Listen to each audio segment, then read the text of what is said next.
အားလုံးပဲမင်္ဂလာပါဒီနေ့ကတော့ wig ပေါ့နော် wig ကြောင်းလေးပြောမယ်ပေါ့ wig ဆိုတာကသူက simple machine တစ်ခုပေါ့နော်ဒါတွေကိုဘာလို့ဖို့လဲဆိုတော့သူကlarge ပေါ့သူက transfer is apply the force large force larger force ကိုသူက apply ဖြစ်စေရပေါ့ဥပမာအလွယ်တကူပြောရမယ်ဆိုရင်တော့သူကဘယ်လိုမျိုးလဲဆိုတော့တော်တော်များများဒီမှာဆိုရင် wig တစ်ခုပေါ့နော် bounce တစ်ခုအောက်မှာသူကဒီ wig လေးကိုလာပြီးတော့ထိုးထည့်ထားတယ်ပေါ့နော်ဒါဆိုတော်တော်များများအပြင်မှာမြင်မှုတွေဆိုတော့ကတကားတွေ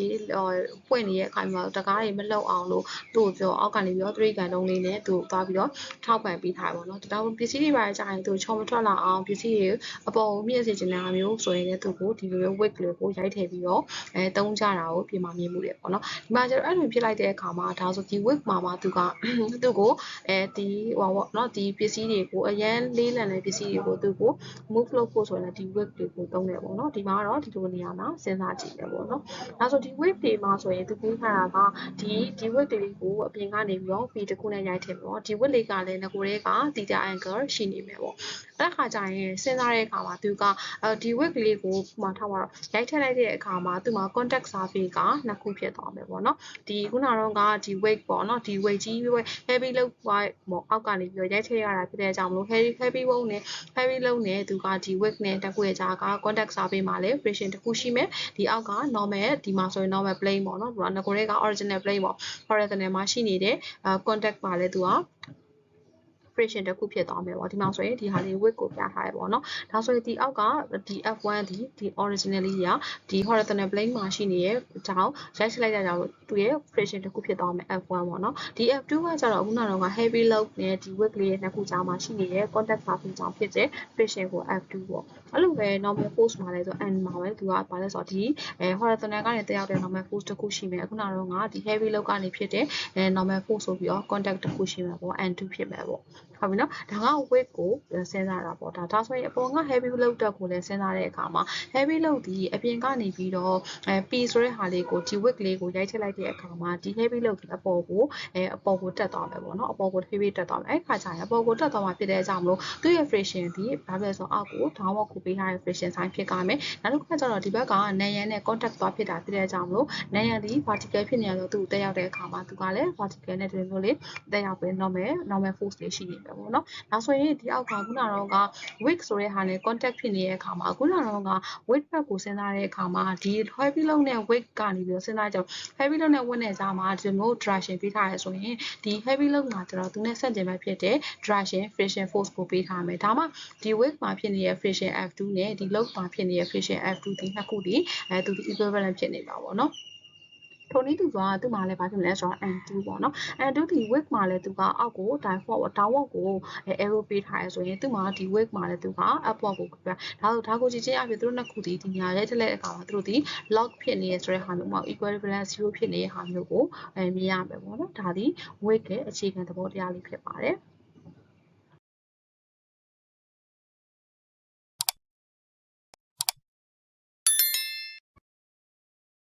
နောက်တစ်ခုကကြတော့ example 8.6 ပေါ့နော် example 8.6 ကတော့ခုန weight နဲ့ပတ်သက်ပြီးတော့တွက်မယ်ပုံစံလေးတစ်ခုဖြစ်ပါတယ်ဒီမှာဆိုရင်သူကပေးထားတာက example 8.13 ကိုပေးထားတယ်တဲ့သူမှာအဲ့ဒီ 8.13 လေးရဲ့ဒီ block လေးကပေါ့နော်ဘယ်လောက်ရှိလဲဆိုတော့ mass က500 kg ရှိတယ်လို့ပြောထားတယ် it held in the horizontal position using the weight B သူကဘယ်နေရာမှာဖြစ်နေတာလဲဆိုတော့ at B ဆိုတဲ့နေရာလေးက weight ကိုသုံးထားရပေါ့နော်ဒီ B point လေးမှာ if the coefficient of the static friction ဆိုပြီးတော့ US တန်ဖိုးကိုပေးထားတယ် equal to 0.3 ဆိုပြီးပေးထားတယ်ပေါ့ at the surfaces of the contact သူ့ရဲ့ contact တွေကိုလည်းဒီ contact တွေမှာဖြစ်နေတဲ့เนาะဒီဘာလဲဆိုတော့ static friction coefficient တွေက 0.3 ဖြစ်ပါတယ်လို့ပြောထားတယ် okay နောက်တစ်ခုဘာပြောထားလဲဆိုတော့သူက determine the minimum force ဆိုပြီးတော့ P ကိုရှာခိုင်းတာဘယ်အချိန်မှာသူက P ကိုရှာမှာလဲဆိုတော့ needed to remove the weight ဒီ weight ကိုဆွဲထုတ်လိုက်တဲ့အခါမျိုးမှာဆိုရင်သူဖြစ်လာတယ် P ကိုရှာရမယ်ပေါ့နော် assume that the stone does not slip at it ဒါအဲ့လိုဆွဲထုတ်လိုက်တဲ့အကြောင်းမလို့ this back က A ဆိုတဲ့နေရာလေးမှာ slip ဖြစ်သွားခြင်းမရှိဘူးဆိုပြီးတော့ယူဆလို့ရတယ်လို့ပြောထားတယ်ဒါဆိုရင်ဒီပေးထားတဲ့ဒီ block 3 A လေးကိုဘယ်လိုပြန်စဉ်းစားလဲဆိုတော့နှစ်ပိုင်းစဉ်းစားမယ်ပေါ့နော် အပေါ်က block အတွက်တစ်ခုစဉ်းစားမယ်အောက်က wig လေးအတွက်တစ်ခုစဉ်းစားမယ်ပေါ့ဒါဆိုရင် block 3လေးအတွက်ကိုစဉ်းစားမယ်ဆိုရင်ဒီဘက်မှာကလည်း contact တစ်ခုရှိတယ် A မှာလည်း contact ဖြစ်နေတာတော့သူ့လည်း friction force တွေ normal force တွေယူပေးရမယ်ပေါ့နော်ဒီဘက်ကနေပြီးတော့ wig ကိုဆွဲထုတ်လိုက်တာဖြစ်တဲ့အကြောင်းမလို့ဒီ contact ဒီဘက်ကိုဒီ block 3လေးဒီဘက်ကိုပါမလာအောင်ဒီဘက်က friction force ဒီဘက်ကို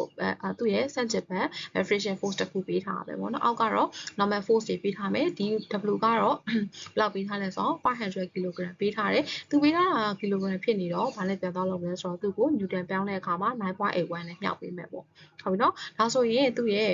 weight ကိုဆိုင်းပြတဲ့အခါမှာလည်းဒီ plot တုံးလေး Alexander ကနေပြီးတော့ Alexander မှာဒီ weight လေးတက်ရောက်နေရဆိုတဲ့အဆိုင်နဲ့ပြထားတယ်ပေါ့ okay ဒါဆိုရင်ဒီ weight လေးဒီဘယ်လောက်ရှိရလဲဆိုသူပေးထားတယ်7 degree ရှိရလို့ပြောထားတယ်အဲ့တော့ဒီ weight လေးကဒီနေရာလေးက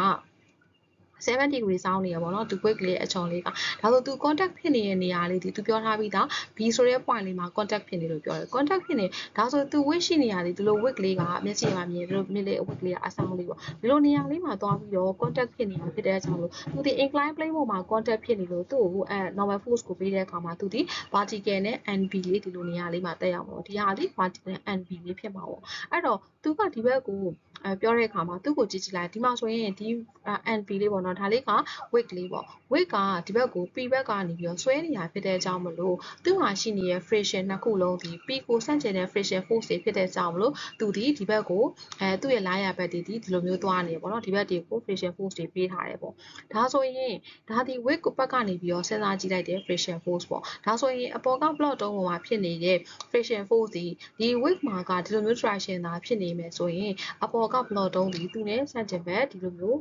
friction force လေးပေးထားမှာအဆင်ပြေမှာဖြစ်ပါတယ်အဲ့တော့မှတို့နှစ်ခုဒီ equivalent ဖြစ်နေမယ်ပေါ့နော်ဒါဆိုရင်သူရဲ့ friction force sign ဒီဘက်ကိုပေးနေမယ်ပေါ့ဒါဆိုရင်NB လေးရသွားပြီဒါဒီဘဲအတွက်လဲဆိုတော့သူက plot တုံးလေးအတွက်ကိုfree body diagram စဉ်းစားလိုက်တာပေါ့နော်ဒါဆို weight ကိုထပ်စဉ်းစားကြည့်ပဲ weight လေးကိုဆက်ထုတ်လိုက်တာဒီ weight ဒီလိုပုံစံနဲ့ရှိနေမယ်ပေါ့နော်အဲ့ခါကျရင်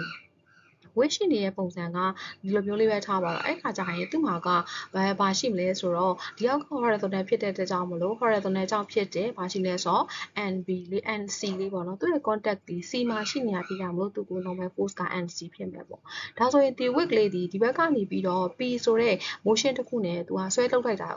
force တစ်ခုနဲ့ဆွဲထုတ်လိုက်တာဖြစ်တဲ့ကြောင့်မလို့ဒါလေးက P လေးပေါ့နော်ဆွဲထုတ်လိုက်တာဖြစ်တဲ့ကြောင့်မလို့ဒီနေရာမှာ friction နှစ်ခုဖြစ်သွားမယ်ပေါ့နော်ဒီ contact surface မှာလည်း friction တစ်ခုဖြစ်သွားမယ်ဒီဘက်အောက်က basement မှာလည်းသူက friction တစ်ခုဖြစ်သွားမယ်ဟုတ်ပြီနော်ဒါဆိုရင်နောက်တစ်ခုမှာရောဘာရှိအောင်လဲဆိုတော့ normal contact ကိုရှိအောင်ပါပေါ့ normal force လည်းရှိအောင်ဒါဆိုရင်သူဒီနေရာဒီဘာဖြစ်လဲဆိုတော့ normal force ဖြစ်မယ်အခုနောက်တော့ကဒီဘက် B ဘက်မှာရှိနေတဲ့ဟာကို incline ဖြစ်တဲ့အကြောင်းမလို့ဒီလိုမျိုးအဆောင်အောက်ကနေပြီးတော့အပေါ်ကိုပေးတယ် normal force ပေးထားပြီးကြအောင်သူနဲ့ဆန့်ကျင်ဘက်ဖြစ်တဲ့ weight မှာတော့ NB ဒီ low direction နဲ့ပေးထားမယ်ပေါ့အဲ့တော့ဒီနေရာလေးတွေက incline ဖြစ်နေရပြဘယ်လောက် degree တွေกว่าမှာလဲဟုတ်ပြီနော်ဒီနေရာဒီ incline ဖြစ်နေရပြကြမို့ဒါလေးဒီဘယ်လောက် degree กว่าမှာလဲဆိုတော့ကြည့်ကြည့်အောင်နော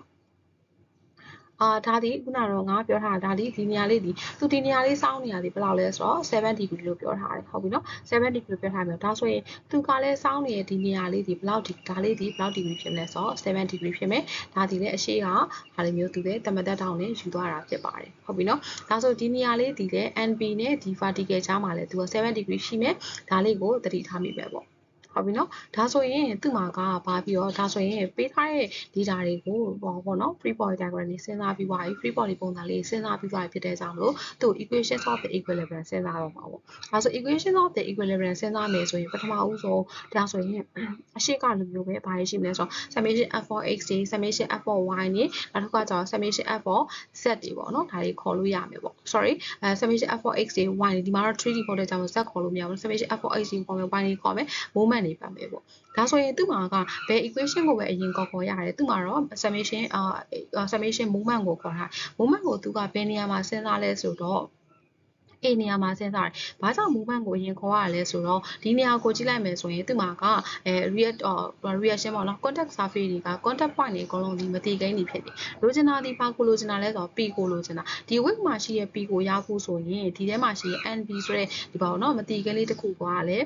ဒီ weight မှာလည်းပါနေတယ်လို့ဒီ block မှာလည်းဒီ NB ကိုသာတန်ဖိုးရသွားမယ်ဆိုရင် weight မှာရှိနေတဲ့ဒီ P ကိုရှာလို့ရမှာဖြစ်တယ်။အဲကြောင့်လို့ဒီမှာဘာလို့စပြီးတော့ comment ဆိုတော့ဒီ plot တုံးလေးကိုစပြီးတော့ movement စလဲမယ်ပေါ့ အဲ့တော့ဘယ်နေရာမှာစလင်မလဲဆိုတော့ contact ဖြစ်တဲ့ A နေရာမှာစလင်မယ် A နေရာမှာစလင်ရင်ကိုလိုချင်တာက NB ဖြစ်တဲ့ကြောင့် NB ရဲ့တန်ဖိုးထွက်လာမယ်ပေါ့တကယ်လို့ငါတို့က B မှာလဲခဲ့မယ်ဆိုရင်ဒီမှာ NA ရှာမယ်အဲ့တော့မှနောက်တစ်ခေါက်ပြန်ပြီးတော့ B မှာလဲတဲ့အခါကျရင်အချိန်ပိုကုန်တယ်ပေါ့အဲ့တော့ဒီ A မှာလဲမယ်ဆိုရင် A မှာရှိနေတဲ့ friction force FA တွေနောက်က NA တွေကမရှိတော့ဘူးအဲ့တော့ဒီနေရာဘယ်မှာစလင်မလဲဆိုတော့ moment ကို A မှာစပြီးတော့ပတ်မှာပေါ့ A မှာစပတ်မယ်ဆိုတော့ဘယ်လိုလဲမှာလဲ counter clockwise လဲမယ်ဘယ်လိုလဲမှာလဲဆိုတော့ counter clockwise ကိုဘာပေးထားလဲဆိုတော့ plus ပေးထား equal to 0ဖြစ်မှာပေါ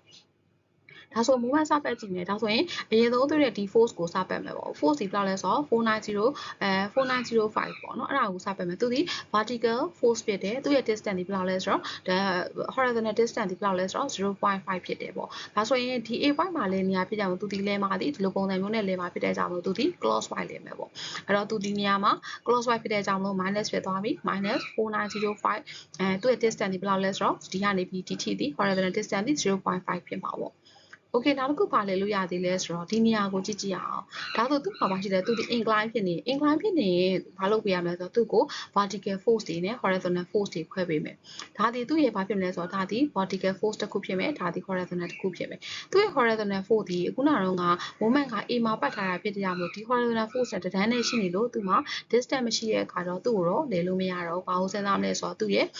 ့ဒီ vertical ကိုပဲစဉ်းစားမယ်ပေါ့ဒါဒီဘယ်လောက်လဲဆိုတော့ NB ရဲ့သူ့ရဲ့တန်ဖိုးလေးကလည်း7 degree ပေးထားတော့ဒါဒီ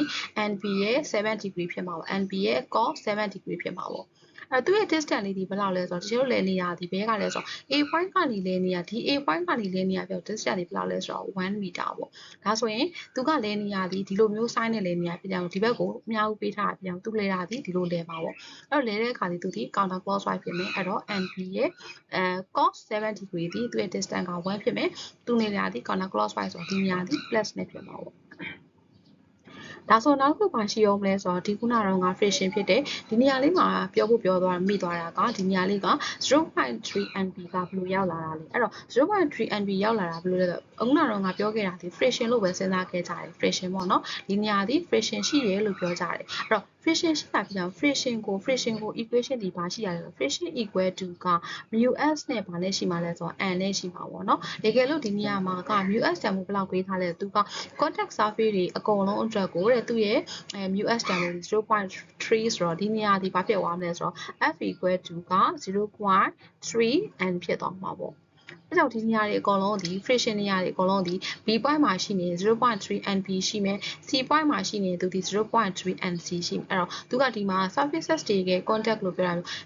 းထိနေတဲ့ B point ရဲ့ surfaces ကော C point ရဲ့ surfaces တွေကောသူ့ရဲ့ coefficient တန်ဖိုးကအတူတူပဲဖြစ်တဲ့ကြောင့်မို့ဒီနေရာမှာ 0.3 NB ဖြစ်မယ်ဒီနေရာမှာကကျတော့ 0.3 NC ဖြစ်မှာပေါ့အဲ့တော့ဒီနေရာလေးကလည်းဘယ်လောက် incline ဖြစ်နေရလဲဆိုတော့ဒီမှာလည်းဘယ်လောက်လဲဆိုတော့ဒီဟာလေးဒီလေလိုလေးမြှထွက်လာသူဒီ7 degree စောင်းနေရမှာမဟုတ်ဘူးလားသူက7 degree ဖြစ်ခဲ့မယ်ဆိုသူကလည်းဘာလဲဆိုတော့သူဒီနေရာမှာလည်း7 degree ဖြစ်မှာပေါ့နော်ဒီနေရာလေးက7 degree ဖြစ်မယ်အဲ့တော့7 degree ဖြစ်မယ်ဆိုရင်ဒီနေရာလေးကဘာဖြစ်လဲဆိုတော့အခုခေါ်မှာဒီ x coordinate ပေါ့ဒါဆိုရင်ဒီနေရာလေးကိုပြန်ကြည့်ကြည့်မယ်နော်ရှုပ်သွားမှာဆိုလို့အဲ့တော့ဒီနေရာလေးမှာကဘာရှိလဲဆိုတော့သူဒီဒါကx ပေါ့နော်ဒါက x ဖြစ်မယ်ဒါဒီ y ဖြစ်မယ်ပေါ့အဲ့တော့ဒီထောင့်လေးဒီဘယ်လောက်လဲဆိုတော့7 degree ပဲသူကစောင်းထားတယ်ပေါ့အဲ့တော့ x ဒီခုနကတော့ငါခေါ် moment ခေါ်တာ a point နဲ့တန်းနဲ့မို့လို့ယူလို့မရဘူးအဲ့တော့ဘာပဲခေါ်မလဲဆိုတော့ဒီ vertical ကိုပဲခေါ်မယ် vertical ကဒီလိုဖြစ်နေမယ်ပေါ့အဲ့တော့0ဒါဒီ 0.3 nb ရဲ့ဘာတန်ဖိုးဖြစ်မလဲဆိုတော့ sin တန်ဖိုးဖြစ်မှာပေါ့ဒီနေရာလေးကအဲ့တော့ nb ရဲ့ 0.3 nb sin 7 degree သူလေသူ့ရဲ့ distance ကဘယ်လောက်လဲသူဒီလိုရှိနေတာသူ့ရဲ့ distance ဒီဘယ်လောက်လဲဆိုတော့သူ့ရဲ့ distance ကဒီနေရာမှာဆိုရင်1 meter ပေါ့ဒီကနေပြီးတော့ဒီကြည့် horizontal distance ကိုယူတာဖြစ်တဲ့ကြောင့်လို့သူဒီ1 meter ဖြစ်မယ်။ Okay အဲ့တော့သူလဲနေရာဒီကနေပြီးတော့ဒီလိုလဲမှာဖြစ်တဲ့ကြောင့်လို့သူဒီ counter clockwise လဲမှာဖြစ်တဲ့ကြောင့်သူဒီနေရာမှာ plus ဖြစ်မယ်ပေါ့။အဲ့တော့ဒီ equation ဒီ၃ခုကို moment လဲပြီးရှင်းလိုက်တဲ့အခါမှာ NB ဆိုတဲ့မတည်ခင်းတစ်ခုထွက်လာရင် NB ရဲ့တန်ဖိုးထွက်လာမှာပေါ့။အဲ့တော့ NB တန်ဖိုးသာရခဲ့မယ်ဆိုရင်ခုနကတော့က width မှာရှိနေတဲ့ P တန်ဖိုးကိုရှာလို့ရသွားမယ်ပေါ့နော်။ဒါဆိုရင် width မှာရှိတဲ့ P ကိုဘယ်လိုရှာမလဲကြည့်ကြည့်အောင်ဆက်ပြီးတော့အဲ့တော့ဒီမှာကပေးထားရပေါ့နော်။သူ့မှာလည်းကျွန်တော်က P ပေးထားခုနကဒါလေးကိုfree for you တန်နဲ့အားလေးစဉ်းစားထားရပေါ့။ဒါဆိုရင်သူ့မှာလည်းဘာပြန်လုပ်ကြမလဲ။ဒါတွေအကုန်လုံးက incline ဖြစ်နေရဲ့ခေါ်မှာဒီဒါဒီ x ကိုခေါ်မယ်ဒါဒီ y ကိုခေါ်မှာဖြစ်တဲ့အကြောင်းမလို့အကုန်လုံးဒီ incline ဖြစ်နေတော့ r ကိုခွဲကြည့်မယ်ပေါ့နော်။ဒါကိုသူ့ကို r ခွဲမယ်ဆိုရင်ဒီ0.3 NB လေးကိုလည်းဘာခွဲမလဲဆိုတော့အားခွဲမယ်ပေါ့ဒီနေရာလေးတစ်ခုရှိမယ်ဒီဟာလေးကဒီလိုလေးပေါ့နော်ဒီလိုလေးတစ်ခုရှိမယ်နောက်တစ်ခုကကြတော့သူ့မှာကဘာရှိမလဲဆိုတော့သူကဒီလိုလေး force တစ်ခုရှိမယ် sorry နော်ဒီလိုလေးတစ်ခုရှိမယ်ဒီလိုလေးတစ်ခုရှိမယ် okay အဲ့တော့သူရှိနေမဲ့ဟာဒီဘာလဲဆိုတော့ဒီလိုမျိုးလေးရှိမှာပေါ့ဒါဒီ 0.3 NB ရဲ့ဒီနေရာလေးဒီဘယ်လောက်လဲဆိုတော့သူကဒီနေရာလေးက7လို့ပြောထားတယ်အဲ့တော့သူ့ရဲ့ဒီနေရာလေးကလည်းဘယ်လောက်လဲဆိုတော့သူကဒီနေရာလေးဒီဘယ်လောက် angle ဖြစ်မှာလဲဆိုတော့7 degree ဖြစ်မှာပေါ့ဟုတ်နော်ဒီနေရာလေးဒီ7 degree ဖြစ်မယ်အဲ့တော့ဒါဒီ 0.3 NB ရဲ့ဘာဖြစ်မလဲဆိုတော့ x coordinate ပုံစံလေးဖြစ်မှာပေါ့နော်ဒါဒီ x ဖြစ်မယ်ဒါဒီ y ဖြစ်မယ်ပေါ့Okay နောက်တစ်ခုဒီ NP ကလည်းဘာဖြစ်နေရလဲဆိုတော့ NP လေးကလည်းသူကလည်းစောင်းနေရပါတော့ဒီ NP ကဒီလိုစောင်းနေရဘယ်လောက်ဒီ7ဒီသူ့ကိုလည်းဘာပြန်ခွဲမလဲဆိုတော့သူ့ကိုလည်း y coordinate ခွဲမယ်နောက်တစ်ခုကကျတော့ဘာဆက်ခွဲမလဲဆိုတော့ဒီနေရာလေးကိုလည်းx coordinate ခွဲမှာပေါ့ဒါလေးကို x coordinate ခွဲမှာပေါ့ဒါဒီခုနကတော့က NP ကိုစဉ်းစား NP ဒီနေရာလေးဒီဘယ်လောက်กว่าလဲဆိုတော့7 degree กว่าတယ်ဒါလေးက NP လေးပေါ့ဟုတ်ပြီနော်ပုံထွက်သွားမှာဆိုလို့ပါ NP လေးပေါ့ဒါဆိုရင်ဒီဟာဒီမြားကလည်းဒီလိုဝင်တာဖြစ်တဲ့ကြောင့်မလို့ဒီဟာဒီ x y coordinate ဖြစ်မယ်ဒါဒီ x coordinate ဖြစ်မယ်ပေါ့အဲ့တော့ခေါ်ရမယ်ဘာဆက်ခေါ်လဲဆိုတော့ summation f of y ကိုခေါ်မယ် summation f of x ကိုခေါ်မယ်အဲ့တော့ဒီမှာ summation f of y ကိုခေါ်မယ်ဆိုရင်ဒီနေရာမှာ summation f of y ဒီဘာဖြစ်မလဲဆိုတော့ဒါလေးပေါ့ဒီမြဲချောင်းလေးပေါ့ဟုတ်ပြီနော်အဲ့မြဲချောင်းလေးဒီဘာတန်မို့လဲဆိုတော့ nb ရဲ့ cos 7 degreeဟုတ်ပြီနော်အဲ့တော့အပေါ်မှာက NB တန်ဖိုးသိပြီးသားဖြစ်တဲ့ကြောင့်မို့ NB တန်ဖိုးထည့်လိုက်မယ် NB ရဲ့ cos 7 degree ဒါပေမဲ့သူဒီပေးထားတာဒီအပေါ်ကိုသွားတာကိုအပေါင်းပေးထားတာဖြစ်တဲ့ကြောင့်သူရောက်နေရဒီအောက်ကို arrow ဖြစ်တဲ့ကြောင့်မို့သူဒီနေရာမှာဘာဖြစ်မလဲဆိုတော့ -7 NB ရဲ့cos 7 degree ဖြစ်မှာပေါ့နောက်တစ်ခုမှရှိအောင်လဲဆိုတော့သူမှာဒီခုနဒါဒီ NB တွက်ပြီးသွားရင် 0.3 ဘာရှိမလဲဆိုတော့ 0.3 NB ရဲ့x y coordinate တန်ဖိုးရှိမှာပေါ့ဟိုက y ကိုခေါ်နေတာဖြစ်တဲ့ကြောင့်မို့ဒါဆိုရင်ဒီနေရာလေးဒီဘာလဲဆိုတော့y coordinate လေးပေါ့နော်ဒါလေးက y coordinate လေးခေါ်မှာဘာအတွက်လဲဆိုတော့ 0.3 NB ရဲ့ y ကိုခေါ်မယ်အဲ့တော့သူကရောဘယ်လောက် angle စောင်းနေမှာလဲသူကခုနလေးဒီနေရာဒီ7 degree ဖြစ်တယ်အောင်ဒါဒီဘာဖြစ်သွားမလဲဆိုတော့ 0.3 ပဲပေါ့နော် 0.3 ဒီနေရာဒီ 0.3 NB တန်ဖိုးလေးရဲ့ဘာတန်ဖိုးလေးပဲဒါဒီဒီနေရာလေးမှာ degree ရှိတာဖြစ်တဲ့ကြောင့်မလို့ဒီဘက်ဒီဘာဖြစ်လဲဆို sin ဖြစ်မှာပေါ့နော်ဒီလို 0.3 NB ရဲ့ sin 7 degree ဖြစ်မှာပေါ့ဟုတ်ပြီနော် sin 7 degree ဖြစ်မယ်ဒါဆိုရင်ဒါလေးကတော့7 degree sin 7 degree ဖြစ်မှာပေါ့ဒါဆိုရင်နောက်တစ်ခုပါရှိအောင်လဲဆိုတော့သူ့မှာဒီအတွက်က y coordinate တစ်ခုရှိမယ်0.3 NB အတွက်က y coordinate တစ်ခုရှိမယ်ဆိုရင်သူမှာ y coordinate ကဒါပဲရှိမယ်ပေါ့နောက်တစ်ခုပါရှိအောင်လဲဆိုတော့ဒီနေရာမှာ NC ရှိအောင်ပါပေါ့ NC ဒီအပေါ်ကိုတက်နေရပြောက်သူဒီနေရာမှာဖြစ်မယ်ဆိုတော့ NC က plus ဖြစ်မှာအဲ့တော့ y coordinate 3ခုရှိမယ်ဒီအတွက်က y coordinate တစ်ခုရှိမယ်နောက်တော့ 0.3 NB အတွက် y coordinate တစ်ခုရှိမယ် NC အတွက်တစ်ခုရှိမှာပေါ့3ခုဖြစ်မယ် okay ဒါဆိုရင်ရှင်းလိုက် NC တန်ဖိုးထွက်သွားတယ်Okay နောက်တစ်ခုပါရှိမလဲဆိုတော့သူ့ကို x coordinate ပေါ့နော် x coordinate ရှိမယ်ဒါဆိုရင် x coordinate အတွက်ကိုကြည့်ကြည့်အောင် summation f of x အတွက်ကိုကြည့်ကြည့်အောင် summation f of x အတွက်ကိုခုနကတော့ကအားခွဲထားတဲ့နေရာတွေမှာဒါတွေကခုနခွဲထားတဲ့နေရာမှာဒါလေးက x coordinate ဖြစ်မယ်လို့ပြောထားတယ်သူ့အတွက်လည်းပါရှိတယ်ဆိုဒါကလည်းဒီဘက်ကလည်းဆို x coordinate ဖြစ်မှာသူဒီဝင်လာတာဒီဘက်က 0.3 NB ရဲ့ x coordinate ဖြစ်မယ်ဒီပေါ်အမြင်ကြောင့်ဒီ NB ရဲ့ x coordinate မြင်ကြောင့်ဖြစ်မယ်ပေါ့ဟုတ်ပြီနော်ထပ်ပါဆိုဒါဆိုရင်သူ့ကို x coordinate စဉ်းစားမယ်ဆိုရင်ဒီဟာဒီအခုနကတော့ငါပေးထားတဲ့ဒီတောင်းလေးရဲ့ဘာလဲဆိုတော့7 degree ဖြစ်တယ်ဆိုတော့ဒီဟာဒီ 0.3 NB ဒီ cos 7 degree 0.3 NB ဒီ cos 7 degree ဖြစ်မယ်ဟုတ်နော် cos 7 degree ဖြစ်မယ်ပေးထားတာဒီမြားဒီဘက်ကိုသွားရင်အပေါင်းဖြစ်တဲ့အကြောင်းသူဒီဘက်ကိုရှိနေရပြကြရမလို့ -0.3 NB cos 7 degree ဖြစ်မယ်ဒါဒီတစ်ခုပေါ့နောက်တစ်ခု NB အတွက်ကိုစဉ်းစားမယ်ဆိုရင် NB ရဲ့မြားဒီလိုသွားတာဖြစ်တယ်အဲကြောင့်မလို့ NB သူကလည်းဗာနဲ့ရှိမှလဲဆို NB ဒီသူကဒီနေရာဒီ7 degree ဖြစ်တဲ့ကြောင့်မလို့ x coordinate ဒီ sin ဖြစ်သွားမှာပေါ့အဲ့တော့ဒီဟာဒီ NB ရဲ့ဒီမြင်းလေးဒီဘာဖြစ်လဲဆို NB ရဲ့ sin 7 degree ဖြစ်မှာပေါ့ direction 2ရဲ့ကြောင့် plus ပဲပေးပါပေါ့အဲ့တော့နောက်တစ်ခုပေးပါရှိအောင်လဲဆို x coordinate အတွက်က p ရှိအောင် p အဲ့တော့ p ကလည်းဟိုဘက်ကိုသွားနေရပြသူဒီပါလဲမို့ဆို plus ပဲပေါ့ Okay နောက်တစ်ခုပါရှိအောင်လဲဆိုတော့ဒီနေရာမှာ0.3 NC တန်ဖိုးရှိအောင်ပါပေါ့0.3 NC ကလည်း x coordinate တိုင်းရှိရော0.3 NC ဖြစ်မှာပေါ့ NC ကခုနကတော့ summation f4y ခေါ်တဲ့အခါမှာ NC တန်ဖိုးရပြီးသားဖြစ်ကြမှာအဲ့နေရာမှာအစတင်လိုက်မယ်သူရှိနေရာဒီလည်းပေးထားတဲ့ direction ရဲ့ဆန့်ကျင်ဘက်ဖြစ်တဲ့ကြောင့်ဒီနေရာဒီလိုမျိုး direction ရှိနေအောင်သူဒီနေရာမှာ minus ဖြစ်မယ်ပေါ့ဟုတ်ပြီနော် minus ဖြစ်မယ်ဒါဆိုရင်ဒီဟာတွေအကုန်လုံးဒီမတိခင်က p တလုံးပဲဖြစ်တဲ့အောင်သူတို့တွေ equation တွေရှင်းလိုက်တဲ့အခါကျရင်သူဒီ p တန်ဖိုးရသွားလိမ့်မယ်ဒါဆိုဒီနေရာမှာနောက်ဆုံးပြောချင်တာကဒီမှာ weight ခွဲတဲ့အခါလေးမှာသူဒီ weight ကို